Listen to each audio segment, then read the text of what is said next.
Eh bien, yo tout le monde les gens, c'est Proxano. Aujourd'hui, pour une deuxième vidéo qui est cette fois l'explication du tour de magie que je vous ai fait dans la vidéo d'avant. Donc c'est parti pour les explications. Donc les explications sont très simples. On va d'abord commencer par la préparation. La préparation est très simple, donc vous prenez un tas de cartes normal, hein, voilà. Et en fait, vous choisissez par exemple, moi je vais faire avec les piques. Donc on doit prendre toutes les cartes qui ont le symbole pique dessus. Toutes les cartes pique.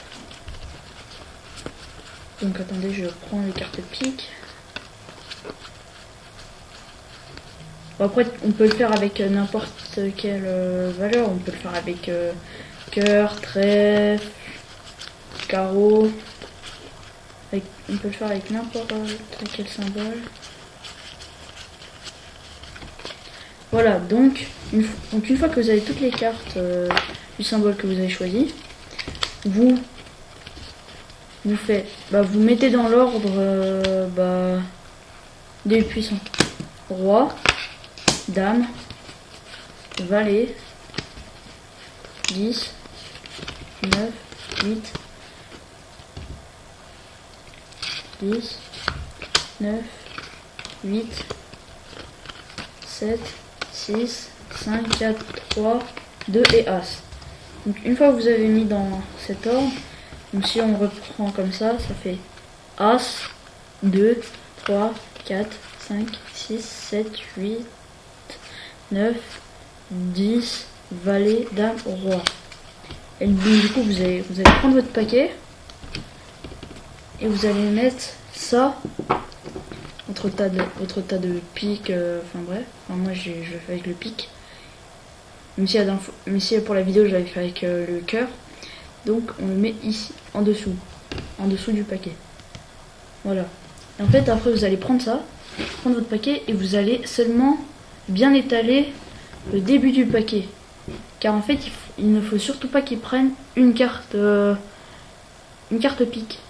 Du coup, la technique que j'ai développée, c'est que je déploie seulement le début du paquet, comme ça évite qu'ils choisissent dans les piques. Donc par exemple, il choisit cette carte, qui est la dame de carreau. Mais de toute façon, c'est pas grave si je la vois, parce que si je la vois, c'est pas grave. Le truc qu'il y a, c'est que je peux savoir où elle va se trouver. Donc, après, je reprends la carte, et on doit la remettre toujours au début. D'ailleurs, c'est pour ça que j'avais bien regardé comme ça, si j'avais pas fait d'erreur et que j'ai pris là. Puis même que je l'avais remis dans le tas, mais en fait j'ai fait non, faut que je le mette là. Donc voilà. Après là, il va falloir que vous fassiez une fausse découpe. Une fausse découpe, c'est que vous prenez un morceau du paquet, vous faites une rotation et vous tapez comme ça sur le côté. Et vous faites ça plusieurs fois. Ça fait comme si vous avez vraiment découpé le paquet. Et puis je vous conseille de prendre à plusieurs endroits. Comme ça évite qu'ils voient tout le temps la même carte. Et comme ça évite qu'ils voient que c'est une fausse découpe. Donc voilà. Donc ensuite, vous faites ça. Vous découpez comme ça. Voilà, vous faites ça. Et après, vous allez vous retourner le paquet. Et le spectateur va devoir prendre le paquet et découper. Par exemple, il découpe là. Et c'est pas bon, car en fait, il faudra qu'il recommence à chaque fois. Par exemple, il faut qu'il tombe sur une carte pique. Par exemple, s'il tombe là-dessus, il peut arrêter de découper. Mais s'il tombe là-dessus, il doit continuer de découper. Et bien sûr après c'est à vous de trouver une excuse pour lui expliquer, parce que sinon il va se dire ouais, c'est louche que je découpe autant. Voilà, par exemple là, voilà, je vous fais le spectateur, je suis tombé sur la dame de pique. Donc vous allez prendre le paquet. Donc donc en tout, dans chaque symbole de carte, comme moi dans toutes les cartes pique, il y a 13 cartes pique. Et la dame c'est la 12e. Donc vous allez retourner le paquet et vous allez compter 12. 1, 2, 3, 4, 5, 6, 7, 8, 9, 10, 11. Et la 12e carte sera la dame de carreau. Ça veut dire que, en fait, il faut toujours que vous lisiez ça. Par exemple, par contre, ça aurait été plus simple qu'on tombe par exemple sur. Ça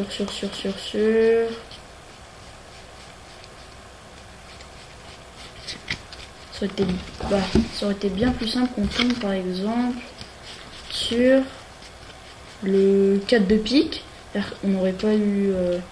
En fait, il faut toujours que vous lisiez la valeur, mais discrètement. En fait, ça pour vous faites, c'est bon, vous pouvez arrêter de me couper, vous retenez dans ma tête. Voilà, moi par exemple, j'ai fait comme si, alors juste, vous allez voir, juste en passant ma main par-dessus le tas de cartes, je peux savoir où est votre carte. Mais en fait, non, pas du tout, c'est juste et du coup, j'ai fait. Elle se trouve en deuxième position. Mais en fait, c'est la position de la carte, c'est. En fait, valet, dame et roi. Valet, c'est 11e carte. Dame, 12e. Et roi, 13e. Donc, si vous savez pas, comme ça, vous savez. Donc voilà, j'espère que les explications que je viens de vous donner seront très utiles. Sur ce, moi je vous dis à la prochaine pour de prochains tours, de prochaines vidéos. Ah oui, au fait, d'ailleurs, toujours n'hésitez pas à vous abonner, partager et lâcher un like et commenter. Sur ce, moi je vous dis à la prochaine et peace.